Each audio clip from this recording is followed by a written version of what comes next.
Hello, boys and girls. My name's Fred, the Fruit Inspector. It's so good to see you all here today.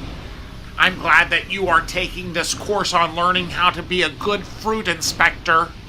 All right, you need to listen up very closely. Do you know what is the most popular fruit in America? That's right, boys and girls. The number one fruit is a banana. It says that people eat about 25 pounds of bananas every year. Pretty amazing. Did you know what the number two fruit is? It's an apple. Yes, I love apples. They're really good for you. Do you know what the number three fruit is? Yes, it's an orange. But did you know what is not the most popular fruit? It's kind of a trick question because lots of people think it's a vegetable, but it's actually a fruit. That's a tomato. Believe it or not, tomatoes aren't that popular, but they're sure used a lot. As a matter of fact, you can't have pizza without a tomato. You can't have good spaghetti without a tomato. You can't have salsa without a tomato. They're really important.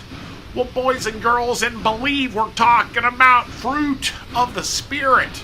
And lots of people, they want love, and they want joy, and they want peace. But not too many of them are excited about faithfulness. You say, what's faithfulness? Well, it does involve keeping your promises, but for one thing, faithful means you're full of faith. And did you know the Bible has a bunch of examples of people who were faithful? As a matter of fact, there's a whole chapter in the Bible that's all about these people. Here are some of their examples of faith. And faith comes by hearing the Word of God and the Spirit building it inside of you. That's pretty interesting.